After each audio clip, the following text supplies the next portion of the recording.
పిండజ ప్రవూరడ చంద్రకోపస్త్ర కైర్యూత ప్రసాదం తనుతే మాహ్యం చంద్రగంటేతి విస్తృత. నమస్తే అండి, నేను మీ అశ్విని. మూడవ రోజు నవరాత్రుల్లో అమ్మవారు విజయవాడలో అన్నపూర్ణాదేవి అలంకరణలో దర్శనమిస్తారండి భక్తులకి. నవదుర్గల్లో అయితే అమ్మవారు ఈరోజు చంద్రఘంటాదేవిగా భక్తులకి ఈరోజు దర్శనమిస్తారండి. మరి మూడవ రోజు పూజా విధానం ఇప్పుడు చూద్దాము. మనము అలంకరణలో ఉన్న వేపాకులు అవనియండి రోజు కొత్తవి పెట్టుకోవచ్చు, పాతవేమీ పడేయాలని లేదు. ఎందుకంటే అవి ఎండిన కొలిది దాని వాసన అనేది ఇంటికి చాలా మంచిది అన్నమాట. అంటే ఎటువంటి దుష్ట శక్తులు కూడా రానివ్వకుండా ఉంటుంది, అందువల్ల ఉంచుకోవచ్చండి మనము.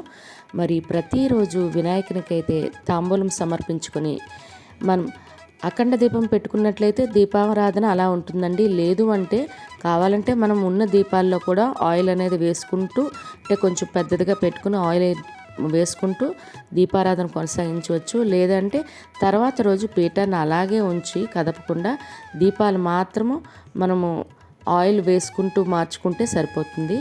మరి నేను ప్రతిరోజు కుంకుమ పూజ చేసుకునే అమ్మవారికి అయితే ఒక పక్కగా పెట్టుకొని ఈ రకంగా ఇప్పుడు అన్నపూర్ణాదేవి అవతారం కదండి మూడవ రోజు అమ్మవారికి. మరి అన్నపూర్ణాదేవి అలంకరణలో మనం దుర్గాదేవి విగ్రహానికి అన్నపూర్ణాదేవి పూజలు అయితే చేయవచ్చు.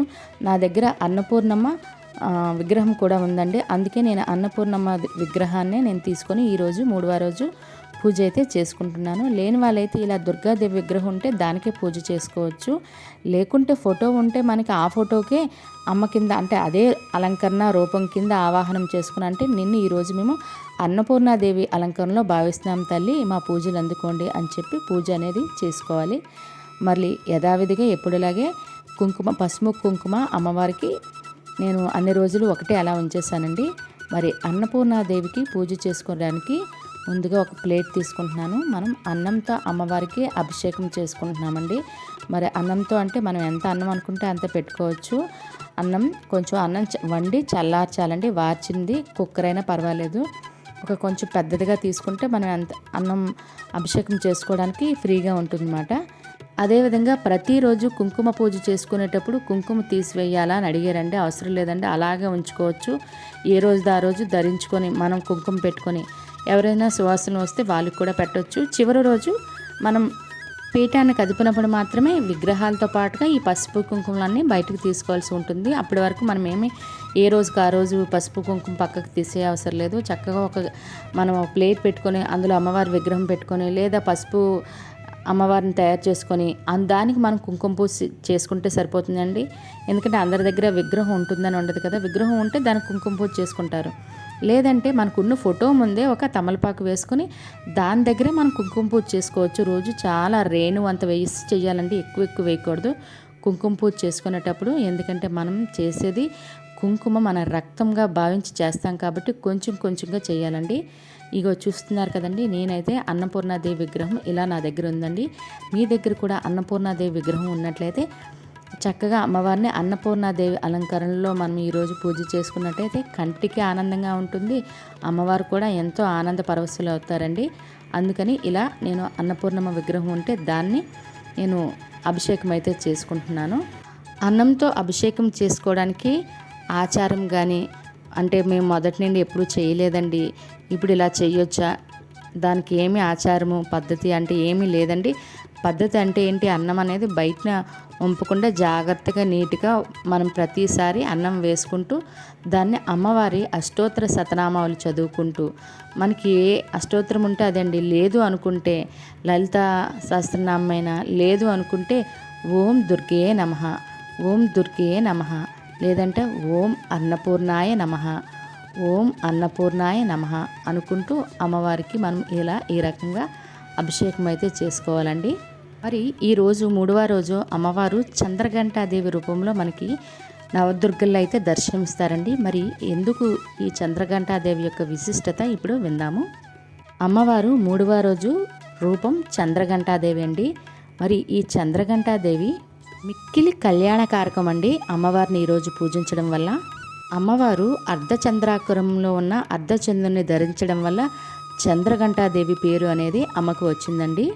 ఈ అమ్మకు శరణుజొచ్చిన వారికి ఎల్లప్పుడూ ఎలాంటి వారైనా ఎటువంటి పరిస్థితుల్లో ఉన్నా శరణం అనేది ఇస్తుందండి. అంటే మనం ఎటువంటి కష్టాల్లో ఉన్నా బాధల్లో ఉన్న సమయము ఇది ఏమీ లేకుండా తప్పకుండా అమ్మ అభయహస్తం ఇస్తుంది.